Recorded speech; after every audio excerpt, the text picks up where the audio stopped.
Hey everyone, coming to you from the Bob Varley studio in Orlando, Florida. I am not Pete Warner, I am Paul Krieger, but I am here for this week's episode of the DVC show, joined by lovely Amy Krieger. I do not know her at all.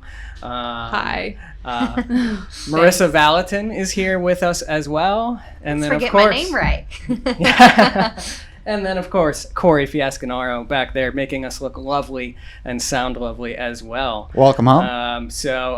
Pete's doing good. He had to jump on a call real quick. I got a little handsy with the buttons. Well, see, I give you a compliment, and that's what happens. So Pete had to jump on a call. He's fine. He'll be on the next show for sure, because this is just incredibly awkward for me. But I'm jumping in last moment, and we are here to talk all about Moonlight Magic. So for those that have not heard the news, which you must live in a cave or something like that, Moonlight Magic is back. And this is something that we have been basically waiting for a long, long time. We've heard rumors, we've heard, little trinkets here and there that it might be coming back, but it's officially coming back, and there are multiple events this year for Moonlight Magic. For those of you unfamiliar with what Moonlight Magic actually is, it is an after-hours event at the various theme parks. So far this year, there's been events announced for Epcot, Hollywood Studios, and Animal Kingdom. But it's after-hours event. There's all kinds of fun and exciting things that happen that we're going to talk about. But yeah, it's back. I'm excited. Amy? And it's free. And it's free. Yes, we forgot that part. You do have to pay, I guess, a lot of money to join the club. But so essentially, Moonlight Magic is available for all direct members of Disney Vacation Club that do have that blue membership card, or I don't even know if we want to call it a blue membership card anymore. It's the digital with a Y card. Yeah. But those members do have the option to attend Moonlight Magic. Moonlight Magic is not paid for from your annual dues. It is actually, I believe, just part of the DVD budget, or basically the sales and marketing wing of DVC. It's part of their budget as sort of just something to boost people's interest in Disney Vacation Club, and it's a perk, more or less. So this year's events are occurring, as I mentioned, Epcot, Hollywood Studios, Animal Kingdom. The first two events coming up are at Epcot on Thursday, March 17th, and then again on Thursday, March 31st. And we've already had the first registration window come and go for that. So Disney Vacation Club sent out an email to anyone that was actually staying on property during the dates of the events in March, so March 17th or March 31st. They sent an email to those members, and within that email, it contained a link so that on the day of booking, which was last Wednesday, I want to say, although when this goes up, it'll be multiple Wednesdays ago. But at 11 a.m. on that day, anyone that had a resort reservation could go online and go ahead and book themselves for that Moonlight Magic event. Now, general booking is still coming up on March 9th, and again, this is just for those Epcot event dates. March 8th, right? March 8th? March 9th? March 8th. March 8th. I was completely off. So 24 hours. March 8th. Don't go on March 9th. You will have missed it. But March 8th, general registration will start. Again, that would be for anyone that does not have a resort reservation. Again, you would still have to be a direct member in order to register that day. And you can register for yourself and up to 4 other individuals for a total of 5 people. So I'm super excited. I feel like I've been talking a lot. So yeah, we also did find out through the original RSVP, because I am a DVC member direct and I'm on Pete's room, but they wouldn't let me book the RSVPs. He had to do it himself. And then I was told, even though I am on the room, I would have to wait till that March 8th time frame. But as someone who's done Moonlight Magic at Epcot, Animal Kingdom, and Magic Kingdom, I am super, super excited. Epcot specifically was the best after hours party I have ever done. I don't know if that was just because of the amount of people they allowed to come, or a mix of how well Epcot absorbs crowds, or both. But Pete liked to refer to it as you could shoot a cannon through the World Showcase and hit nobody, and he was not kidding. the lines for anything that they left open were shorter than the lines of people that formed to take a picture with Pete. So it was a great Putting that night. into perspective. Yeah.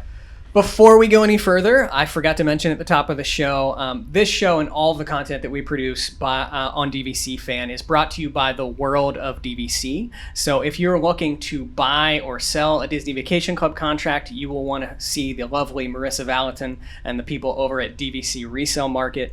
If you're looking to finance a Disney Vacation Club contract, they make that super easy. And of course, Amy Krieger can help you with that. And then if you're looking to rent some points or rent out your points, you can call DVC Rental Store. That is where I'm affiliated with, and any of those companies are more than welcome to help you out and start your DVC addiction, I guess. Yes, I just did that too. And speaking of the last week's episode when Pete called out something for being stalkery, the moment I successfully rented out my points, I get a text from Paul being like, "How'd that go?"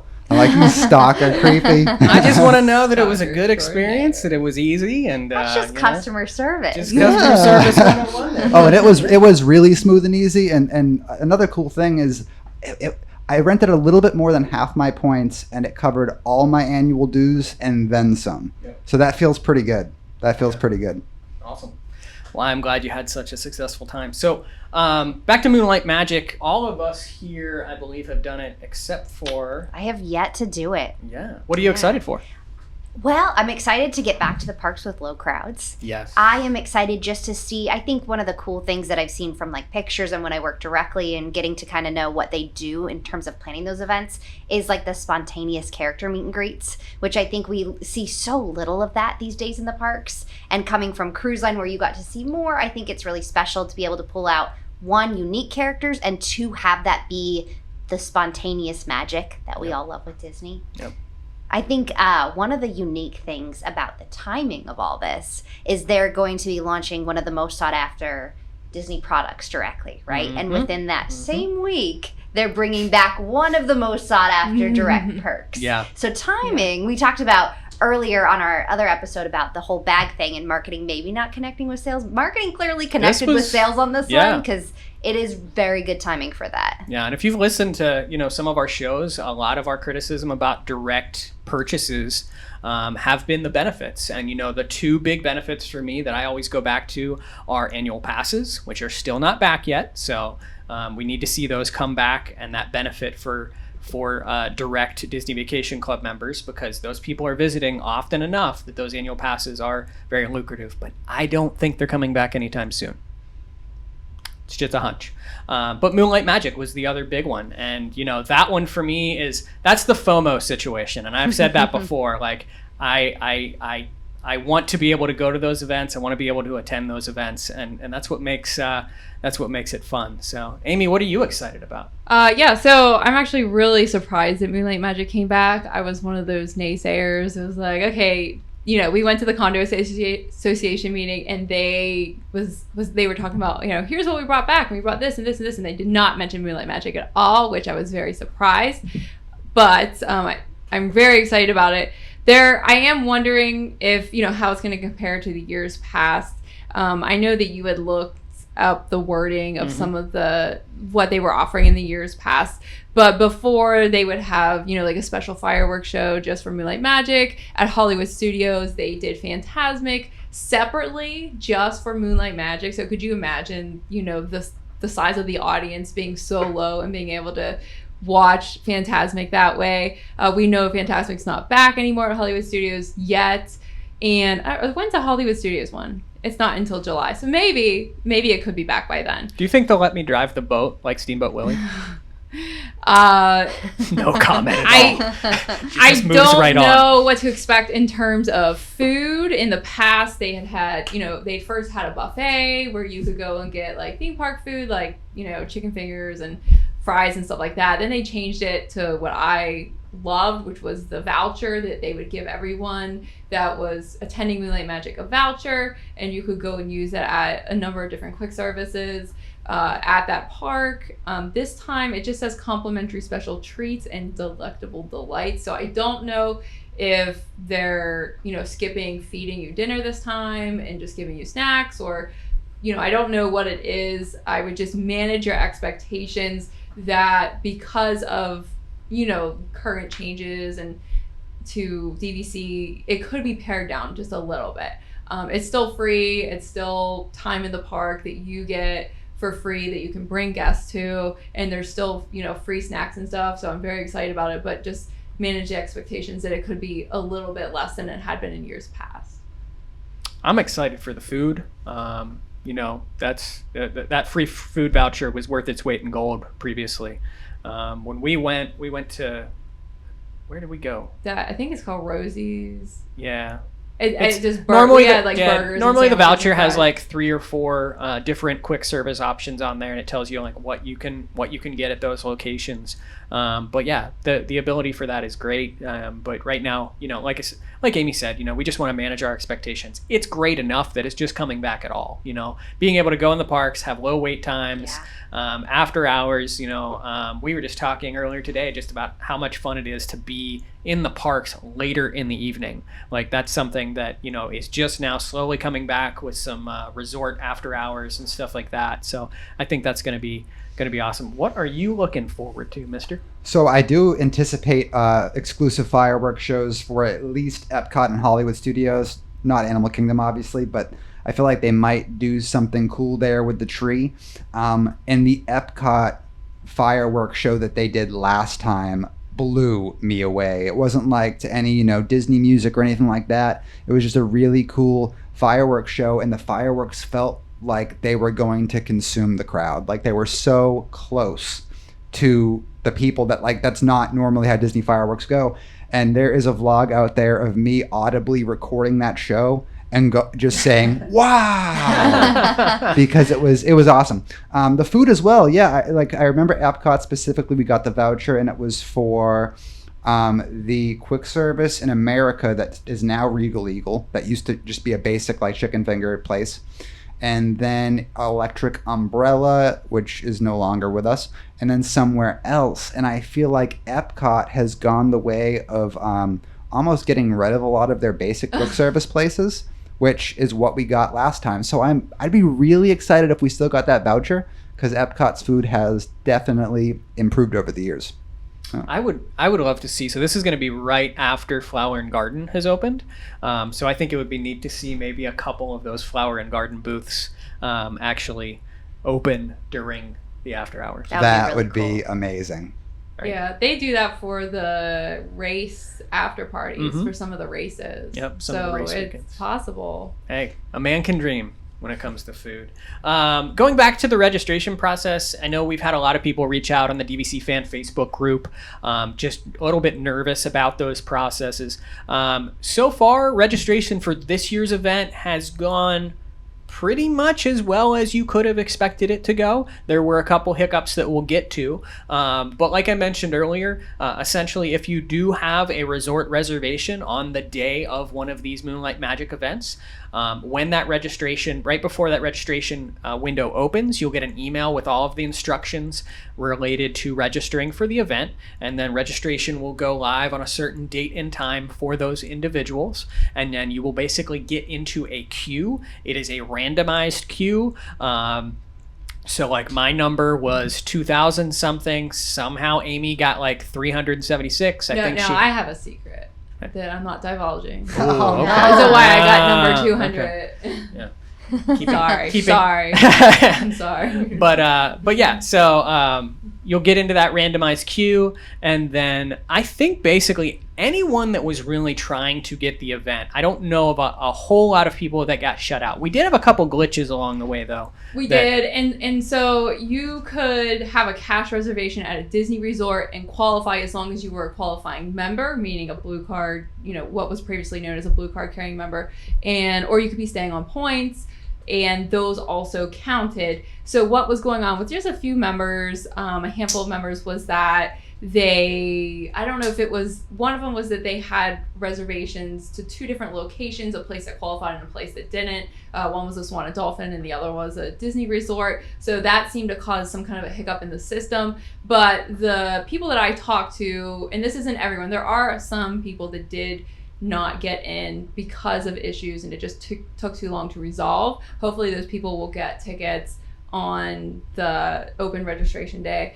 But for most of them that had the hiccups, they had enough time to get in touch with member services, to get it resolved, to get back in the queue, and to still get tickets. So the virtual queue system was very well done. Paul booked us in 2018 before they did a virtual queue system. I think it was very stressful. Mm-hmm. It was more just like a lot of site crashing and stuff like that. So they've definitely improved that process. I actually got in the virtual queue. I think I was number 200, so I'm the one that actually got our tickets first. But then I was able to like check throughout the day and try, because I was trying to help one of the people that were having the issue. So I got in the queue to wait for them while they were getting in touch with member services, and my number kept coming up, and I would get in again, and then my number would come up. Yeah. So it was not impossible, if you were able to get in touch with member services and get things resolved, to still get back in the queue and still get those tickets before it shut down. And the other thing that I wonder is that, was it so easy because did they increase the capacity a little bit maybe for this event than they had in the years past? Because in the years past, I just remember a lot more people that had room reservations that got shut out. So I'm not sure the answer to that. But. Well, and to Corey's point earlier, Epcot is the largest park that could actually stand to hold the largest capacity. So this is probably going to be, the Epcot events are probably going to be the biggest events that there are of this year. And to that point, this was also the most recent one, and so people had the least amount of time to get a room on property. Yep. It's because you had to have a room by the 20th. I think we had 5 days to figure that out. So that might also be, a combination of Epcot being so large and this one being the first event. So I don't know if the Hollywood Studios event and the Animal Kingdom event will be as seamless for everybody with a room trying to get in. I'm not sure. True. And I will say overall that the registration process on the general day, probably plan for that to be a little bit more chaotic. Those will probably go a lot more quickly because you're going to have a lot of locals. You're going to have a lot of people that are trying to get those reservations now last minute. And so that pool of tickets is typically a little bit smaller as well. So I would expect that to be a little bit crazier. But if they use the same system that they did for the resort reservations, I think it'll be successful. But overall, I'm just absolutely thrilled that Moonlight Magic has come back. We've talked, as I mentioned before, we've talked off and on from time to time about what's the benefit of buying direct. This is why when Amy and I originally became members, we bought a small direct contract and then bought all of the rest of our points via resale, is because we wanted to be able to attend special events like this. This is definitely the biggest perk, especially if you live in Florida, because annual pass is the same. You can buy the same annual pass that DVC members can buy, and you can use the same discounts mostly with your annual pass. So Moonlight Magic is basically like the single most biggest. Is it worth benefit. the price? Yeah, that's up to you to decide. Yeah. It's more of a fear of missing out, I think. Yeah, like I said, FOMO, total FOMO is where we're at on that. So, anything else on Moonlight Magic? Yes. So before we wrap, I want to make sure I go over all the dates, just so if you were unaware, Paul's article will also be in the description below. But like you already mentioned, Epcot is going to be Thursday, March 17th and the 31st. That one has already started. But keep an eye open for your RSVP email for Hollywood Studios, which is going to start May 24th. That's the first Moonlight Magic date. You're going to get the RSVP well before that, followed by June 16th, July 14th, and then we move on to Animal Kingdom, which is going to be July 26th, August 31st, and September 28th. And then also the general admission for Blue Card members will be after the RSVP if you have a room, of course. And I can confidently say that all of us in this room were able to secure tickets to the first event on March 17th. So We will be there. We will all be there, and I'm sure we will have all kinds of videos and posts on social media and all kinds of fun stuff coming from that content. So definitely stay tuned to our DVC Fan YouTube channel. Give us a like. Hit that notification bell, all of that kind of fun stuff. Make sure you're also following along in the DVC Fan Facebook group over on Facebook. We have an amazing community over there, and we will be chatting about all things Moonlight Magic and more. And also, that's sort of where we sort of answer questions related to maybe some of these glitches or booking issues or any questions you might have regarding Moonlight Magic or DVC in general. We're always chatting over there as well. But I think that'll do it for this week's episode of the DVC show. We hope you enjoyed it, and we will see you next week.